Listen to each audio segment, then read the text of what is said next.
Hi అండి. అందరికీ నమస్తే. Welcome back to Vanabhojanam. ఈరోజు రెసిపీ వచ్చేసి పచ్చి కొబ్బరితో దోసలు చేయబోతున్నానండి. ఈ పచ్చి కొబ్బరి దోసలు చాలా టేస్టీగా ఉంటాయి అండ్ అలాగే ఇన్‌స్టాంట్‌గా కూడా అయిపోతాయన్నమాట. అంటే నార్మల్‌గా మనం దోసలు వేసుకోవాలంటే ఒక రోజు ముందు బియ్యం, మినపప్పు నానబెట్టుకొని దాన్ని ఒక రోజు ముందుగానే రుబ్బిని ఒక నైట్ అంతా పులవనిచ్చి మరునాడు వేసుకుంటాం కదా! అలాంటి పెద్ద ప్రాసెస్ ఏమీ లేకుండా ఈ కొబ్బరి దోసలకి అదే రోజు నానబెట్టుకొని ఈవినింగ్ కూడా వేసుకొని తినొచ్చనమాట. ఇవి తినటానికి చాలా టేస్టీగా ఉంటాయి. చేయటానికి త్వరగా అయిపోతాయి.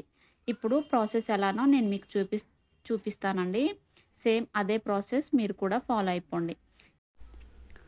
ఇప్పుడు ముందుగా మనం ఇలాంటి ఒక బౌల్ తీసుకొని నేను వీడియోలో చూపిస్తున్నాను కదా! ఆ సైజు గ్లాస్ తీసుకోండి.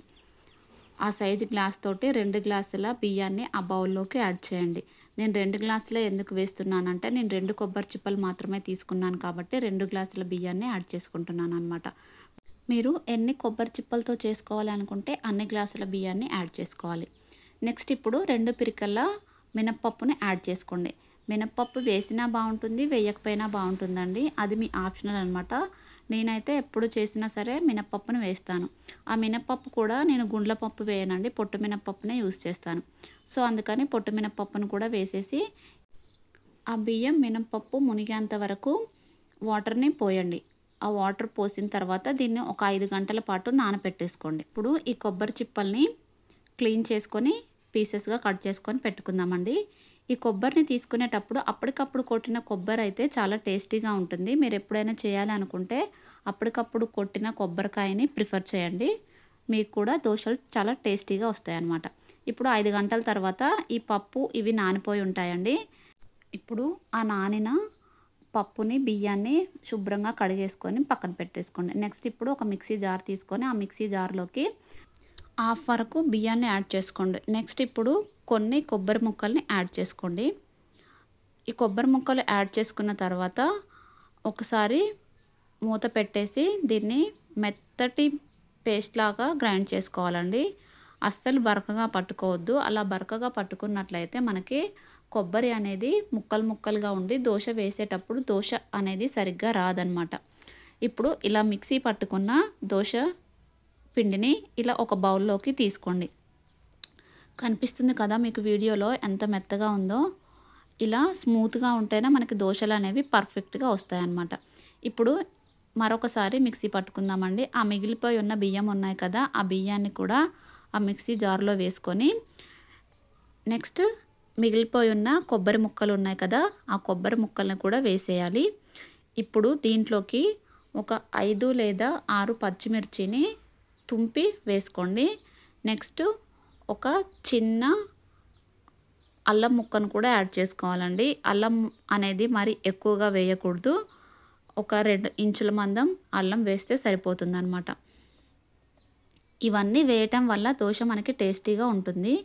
మీకు ఒకవేళ అల్లం వేయటం ఇష్టం లేకపోతే స్కిప్ చేయొచ్చు. అండ్ అలాగే పచ్చిమిర్చి ఇష్టం లేకపోయినా కూడా స్కిప్ చేయొచ్చు. ఓన్లీ సాల్ట్ వేసుకొని కూడా ఈ కొబ్బరి దోసలనేవి వేసుకోవచ్చు అనమాట. నేనైతే ఎప్పుడు చేసినా సరే ఇలా అల్లం, పచ్చిమిర్చి, ఉప్పు వేసి మిక్సీ పడతాననమాట. నెక్స్ట్ ఇప్పుడు మిక్సీ పట్టుకున్న దాన్ని అదే బౌల్లోకి యాడ్ చేసుకోండి. ఇప్పుడు దీంట్లోకి కొద్దిగా సాల్ట్‌ని యాడ్ చేసుకోవాలండి. మీకు ఒకవేళ ఇష్టమైతే కొత్తిమీరను కూడా యాడ్ చేసుకోవచ్చు. నేను కొత్తిమీరని యాడ్ చేయను. కొద్దిగా జీలకర్రని వేసుకోండి. 1 టేబుల్ స్పూన్ వరకు జీలకర్రని యాడ్ చేసుకోండి. నెక్స్ట్ దీంట్లోకి కొద్దిగా కరివేపాకు ఉంటే కరివేపాకును కూడా యాడ్ చేసుకోవచ్చండి. మనకి టేస్ట్ అనేది చాలా బాగుంటుంది. నెక్స్ట్ ఇప్పుడు స్టవ్ ఆన్ చేసుకొని స్టవ్ మీద ఇలా ఒక దోస పెనంని పెట్టుకోండి. ఈ దోస పెనం బాగా హీట్ ఎక్కాలండి. అలా హీట్ ఎక్కినప్పుడు దోస వేస్తేనే దోస అనేది సరిగ్గా వస్తుంది. ఎప్పుడైనా దోస వేసేటప్పుడు సగం కాలిన పెంక మీద దోస వేస్తే అస్సలు రాదు, గుర్తుపెట్టుకోండి. ఇప్పుడు మనకి పెనం అనేది బాగా కాలిపోయి ఉంది కదా! ఇప్పుడు దీని మీద దోస వేసుకోండి. మీకు ఒకవేళ ఇష్టమైతే ఆయిల్ వేసుకోండి, లేదంటే స్కిప్ చేసేయండి. ఈ కొబ్బరి దోసలకి ఆయిల్ అనేది అవసరం లేదండి. ఎందుకంటే కొబ్బరిలో నుంచి మనకి ఆయిల్ ఫామ్ అవుతూ ఉంటుంది కదా! సో మనకి ఈ కొబ్బరి అనేది హీట్ అవుతున్న కొద్దీ ఆయిల్ ఆ దోసకి ఫామ్ అవుతుందనమాట. సో అందుకని నేను ఈ దోశలకి ఆయిల్ అవసరం లేదని చెప్పాననమాట. నేను ఫస్ట్ వేసిన దోశకి ఆయిల్ వేశానండి. నెక్స్ట్ ఇప్పుడు వేస్తున్న దోశకి ఆయిల్ వేయటం లేదు. చూడండి, మీరే అబ్జర్వ్ చేయండి. నేను అసలు స్కిప్ చేయటం లేదు. చూసారా, దీనికి అసలు ఆయిల్ అనేది వేయలేదు. ఆయిల్ వేయకపోయినా సరే మనకి దోశ అనేది స్మూత్గా వచ్చేసింది కదా. సో అంతే అండి, ఎంతో ఈజీగా ఉండే టేస్టీగా అండ్ ఇన్స్టెంట్గా అయిపోయే కొబ్బరి దోశ రెడీ అయిపోయింది. మీరు కూడా మీ ఇంట్లో ట్రై చేసి ఎలా ఉందో నాకు కామెంట్ చేయండి. ఈ దోశ ఒక్కసారి తిన్నారంటే మీరు ఎప్పుడైనా సరే కొబ్బరి ఉన్నప్పుడు ఇదే దోశ చేసుకొని తినాలి అనిపిస్తుంది అనమాట.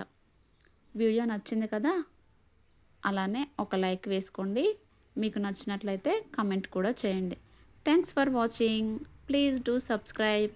మరిన్ని వీడియోస్ కోసం వనభోజనం ఛానల్ని చూస్తూనే ఉండండి.